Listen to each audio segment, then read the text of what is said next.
Alright, welcome to Wargroove. In this video, yes, I'm playing Tenri. Relax, I don't use my groove in the entire game, okay? Okay? There's a reason I'm playing Tenri. Welcome to Wargroove. In this video, we're going to be playing a match against Dagger, Sedge, Dagger. Now, if you watched my last video, you'll know how awesome a part of the Wargroove community this player is, and how completely out of my league I am in playing a tournament-level player. So, yes, I picked Tenri. In fact, Sedge offered to allow me to go first this game, but Sedge picked the stage. You can tell from all the flagstones and forest placements to prevent catapult strategies that this is a tournament map.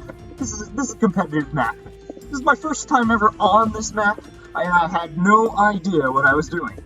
So my infantry placements and my opening might be a little bit off, but it was a really great match. Alright, so one thing about this match is I actually had to record my commentate in retrospect. Reason being that I was unable to get sound at the time. Alright, so I had no idea what I was doing. So I figured I should just capture as many properties as humanly possible to try to get income and try to match even with Sedge. I was trying to figure out, alright, well, where do I want to go? Do I want to maybe go to the top of the city and then go to the right and get that other city? What do I want to make? I have no idea. So I just start spamming infantry everywhere, just trying to capture as much as I can. That's my general strategy going into this. Just capture all the cities, capture cities quickly. And it looked to me like Sedge was doing more or less the same thing, so I figured I was on the right track. Like, I know how to play Wargroove, don't get me wrong. I'm a legendary sneaky dragon who wins masters by random dragon assassination of commanders. So Sedge had a much better idea of what they were doing. You see, they're just moving out the infantry right away, moving out, very aggressive strategy, just head straight down the map. There's not a lot you can do, really, in the opening. You're just going to start moving your infantry, capturing cities. Now, I noticed right away that Sedge made a ton of infantry, not pikes. And on a competitive map, pikes are a little bit weaker because of the terrain placement. So I'm thinking, alright, how do I want to play this? Well, I see Sedge coming down, so I'm going to move my commander to contest Sedge. Sedge is very aggressive, very scary. Now, I'm going to ignore that for now, because that doesn't give me any income, and I want to move my infantry up so that my infantry can get cities towards the center. Now I build a pike, and the pike can get that rookery next turn. Now I'm like, alright, well, what's his range? I want to capture a city, but I don't want him to hurt me. Should I get the left one, the right one? I don't know. I went for the right. Maybe that was a mistake, maybe not. I'm not completely sure. So now I see, okay, Sedge is building all infantry, and I don't have a lot of money yet. What am I gonna make? Well, a dog. I was considering a dog because they're good against infantry, but I decided to just... Alright, more infantry. More infantry, that's what we're doing. Now, this is where we start to diverge a little in our strategies. Because Sedge didn't quite know what to do at this point. I don't know, maybe Sedge was a little bit unnerved by my very poor opening play. So Sedge starts advancing, a little bit aggressively. One thing that Sedge did that I didn't do was move infantry past some of the opening cities. Like, you can see how I'm very clearly going for cities deep in my territory, but Sedge is just like, well, I'll get the ones in the middle. I'll ignore that one over there in the far top left corner. I'm gonna ignore that one on the left, sort of near my side. I'm gonna try to go really aggressive and see if I can steal some of the Mad Master cities. And I'm like, oh no, I played this wrong. Now, he could just build a backline sword to go capture those cities, and he'll contest the center much more quickly than I will. So I realized I had to get aggressive. I had to match his aggression so that I didn't lose out on the early income. Also, keep in mind, I did go first. I went first and I'm being beaten to the center. Though this map was designed to help combat the first turn advantage. So there's that. But still, to go first and get beaten to the center, that's just, ugh. So I realized I just got to advance. I'm going to take these forests here. His infantry or sword is not going to go after my dudes while they have that defense bonus. And then I straight build a knight on the left side. Now that's a bit risky, because all of the action is happening on the right side of the map. That's where my commander's going. That's where his commander's going. That's where the majority of our fighting is going to be. And a knight can't contest those pikes that are going to start coming in later. It can't do anything to air units. But I figure, well, he's got all infantry right now. And I want to go aggressive against cities, right? So that means a knight would be perfect for the job. It's a very, very early game strategy. But I just decided to go for it. And it turns out, I'm pretty decent with knights.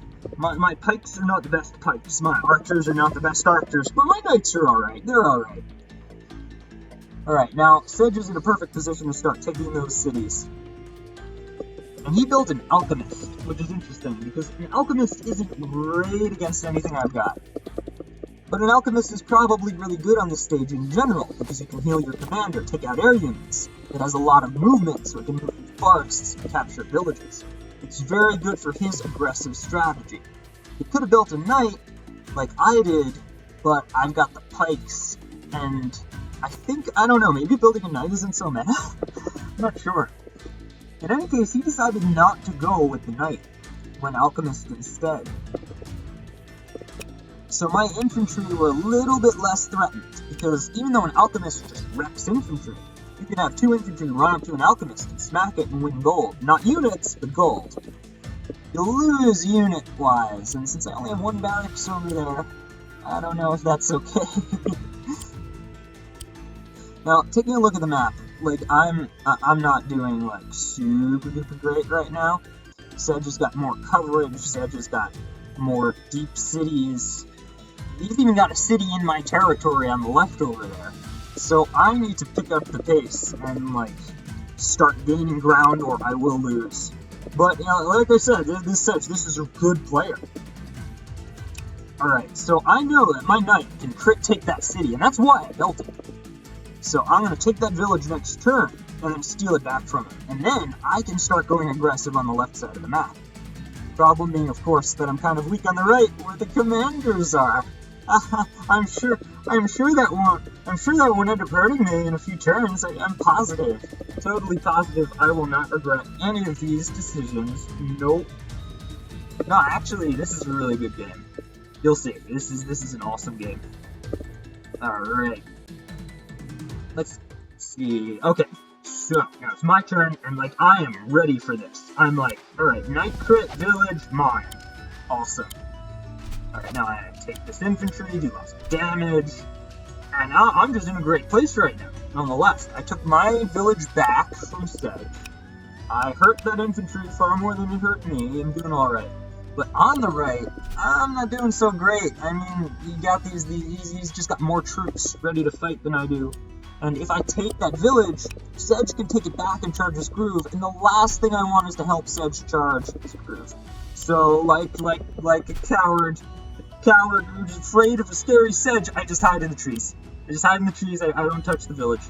I accept that he can take it. And I build a balloon, because I figure, you know, a balloon is really great. I can get my pikemen up and contest Sedge if he tries to get too close to me. The balloon's pretty good. Now on the right, I just tossed down another sword. Probably not the best thing in the world, but I'm just trying to, you know, apply that pressure to these left side villages, because it doesn't look like I'm doing that great on the right. But while I'm not doing that great, he's advancing. And if he's aggressive closer to my barracks, you know, that gives me a little bit of an edge, because I can deploy faster. At this point in time, Sedge realizes that I kind of got him on the left. That knight, I don't think Sedge expected that knight, because it's just like in range to start causing havoc. It can take cities, the infantry can't really contest it. Yeah, he finally took that village there. He's closing in the villages that he skipped before. Alright, so I'm great on the left. I can use that knight to take the village, I can use that knight to take that infantry in front of me, I can advance my infantry, take out his infantry. I can definitely push and probably take a village away from him on the left. It give me something of a gold advantage. But on the right, you'll notice that I'm just not touching that village. I can't. Sedge's groove is the slowest charging groove in the game, and you do not want to let him charge it, because then he might never, ever, ever expend it. Just chain his groove over and over again, slaughtering my poor helpless unit. Now he took it. He's gonna let me charge my groove by hitting it. But if I do, then he can just attack me. You can see how aggressive this player is. Like, I don't care if you charge your groove, go ahead. I want to fight you right now. Bring it. It just randomly charges my Ko with a sword. Out of nowhere. Just attack.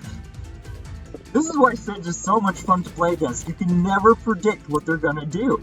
It's just a non-stop onslaught of crazy. Like, I want to fight you now. I'm not gonna wait. Though, I mean, Sedge just took 2 villages deep in my territory. So that's gold advantage Sedge right there. That's gold advantage Sedge. Although I noticed Sedge still didn't take that top left village under Sedge's control, where I have mine. Sedge still has a gold advantage though. And notice that flyer up there? Oh my goodness, that like Florian Harpy thing. That could totally come down and kill my knight. And I have nothing. I don't have an alchemist, my swords can't touch it. If that thing goes to the left, I can no longer contest. It's just, that's it. So I've got maybe like 1 turn to clean up the left side of the map before that Florian Harpy flyer dude comes in and wrecks my dreams.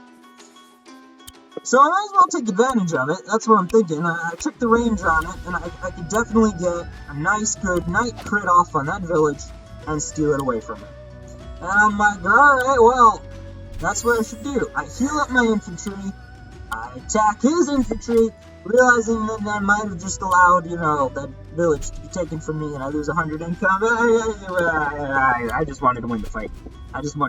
I don't know if that was tactically sound. I honestly don't. Alright, so, having stolen one of his villages and feeling pretty good about myself, even if that wasn't necessarily the smartest thing a Slice Bread I could possibly do, I'm trying to figure out how the heck I combat this. There's an alchemist who can just heal anything I do. He's got my villages. So I figure I need to be very smart with my pike placement here and what I attack. I got 40% of my groove on Tenri, and that's pretty good. So you know, I just attack this. I just attack that guy, charge my groove, great. Take the village away from him.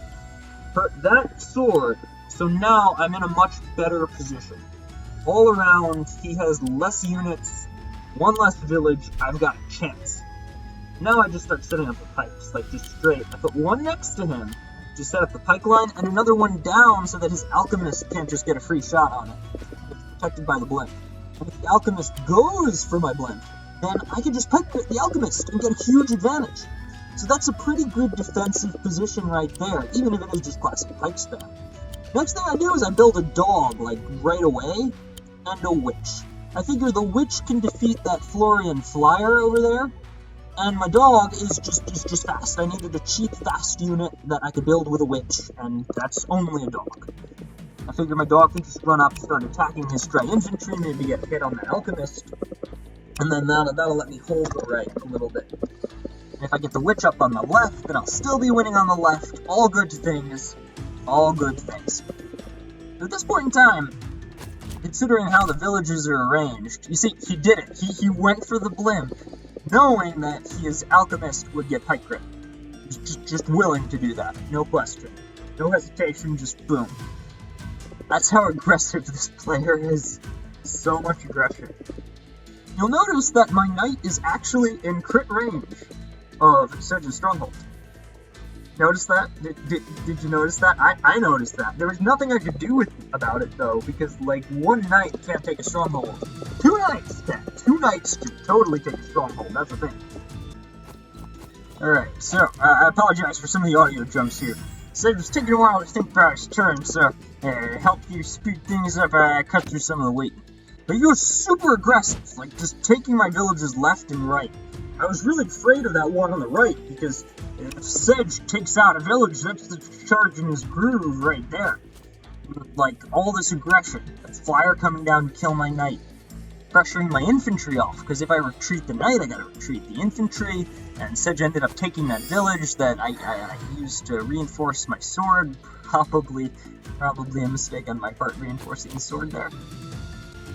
And oh my goodness, just alchemists, and there's a balloons, we can deliver that alchemist and pike on top of that village on the left, and I'm just like, I'm getting overwhelmed. So I immediately go very aggressive on the alchemist, and unfortunately I am not able to destroy it. That's okay. That's okay, because I'm like, alright, well, how can I do the most possible damage here, because, like, I just gotta... do I want to crit him? What do I want to do here? So, I do as much as I can to the Alchemist, and then I start going after the infantry, then I start going after Sedge himself, and I realize that the best thing I can do is just straight up attack him with my commander. Straight up. There's nothing better I can do than attacking Sedge with my commander, because that'll do the most damage. And this is my main thought process. Now, I move the sword to go aggressive to sort of protect my pike there, so I can advance my pike, maybe. I kind of want the Alchemist, you know, to attack something that's... Yeah, I'm looking at this stronghold like, max is 64%, and then you lose my knight, or could go wrong. But at this point, I'm like, wait, Sedge is really low. Okay, forget this. I am going to lose if we keep playing this out.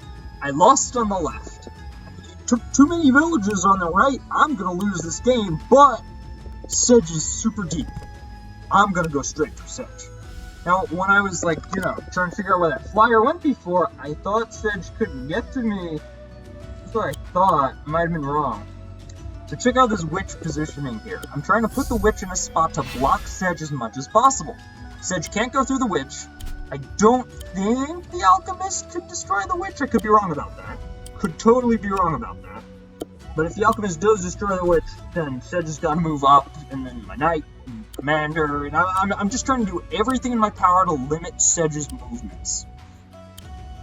But yeah, if that witch survives the Alchemist, then there's nothing Sedge can do this turn to kill the witch, so Sedge has to move to the left, continuing on my territory, or like at best maybe try to get on the mountain, maybe, but like that's still right near my pipeline, and Sedge is low enough on health that, you know, if you're low on health, you don't get the full value of the defense for whatever you're on, right? If you're at 50% health, you get 50% of the defense. So even if the mountain's 4 defense, you only really get 2. And the more you get weakened, you know, and I have a witch there, and if I get another hex, that's another 10% defense you lose. It's a whole thing. It's a whole thing, defense. Alright, so I've got my groove with Tenri, which I know is broken. Don't worry, I don't use it. I don't use the groove. I don't get a chance. Either through victory or defeat, you'll find out which. Now, unfortunately, I miscalculated. The flyer could get to my knight. I screwed that up. Maybe I should have put the knight, like, behind the village or something. That wouldn't have helped. That wouldn't have helped. It's alright, though, because I wanted the knight as close as possible. Now, the Alchemist was able to just one-shot my witch. I didn't realize, you know, the flagstone crit and everything. And get kind of far outside my range. And put up this, like, super awesome barrier of units protecting Sedge from all sides. It's a full retreat on Sedge. It's a full retreat. But keep in mind, the Alchemist didn't heal Sedge. The Alchemist killed my witch. That was very important because my witch could have hexed Sedge again, damaging all the units in the area, acting as a blockade that Sedge just couldn't remove. So the witch was important. Sedge felt the need to eliminate the witch, but because of that, Sedge didn't get healed. So, I'm thinking, okay, I'm throwing this game or killing Sedge. There are only 2 options. Those are my only 2 options at this point. Like you saw, every unit on the map just started converging towards the center for this one final epic battle. It was really, really my only choice. Playing against a pro, you must do desperate things to win. So Sedge is like taking this very seriously, prepping for the late game. We've got archers and pikes and all kinds of things that I can just not do anything about if I do not kill his commander here and now. I don't have a witch anymore, so he is an uncontested flyer that I can't touch. And if I lose this fight, they could just descend on my stronghold or attrition me by taking away villages. I've got like no options. So this is it. This is like my last chance. And I'm looking at every possible combination of troop movements like this is a puzzle mode. I'm treating like this like, okay, puzzle mode, you've only got 1 turn to win. I'm like, alright, the dog can take on that infantry, can't do anything else, therefore I should use the dog. Alright, I could use my groove here as Tenri. It's a very powerful groove, very versatile. But Tenri does the most damage to Sedge! There's so much damage, and I can't, like, not do that damage. So I just attacked my commander. And look, Sedge is super low, like, oh, so low. but it's just, I can't do enough, and I'm trying to do that. Alright, so do I use pikes to take out the alchemist? But no. Commander infantry crit the alchemist to set up a pike crit by killing the alchemist and then going in on Sedge, and then that's it! It's GG! I beat SedgeHun! Oh my god, that was such a great day! I would have gotten destroyed if that lasted another turn. I had to end it there! Alright, well, if you like this match and you want to see more awesome matches, videos, and interviews, please like, subscribe, even comment. Even if you have like a terrible comment like, your video sucked, here's why. You should do all these things differently. Go ahead, leave a comment, that'd be great. Alright, thanks for watching. And you know, if you want to see my next match against SedgeHun, where he goes first, and I pick the map, and Sedge's revenge for getting beaten by a noob like me. Check out this next video. Alright, we'll see you next time.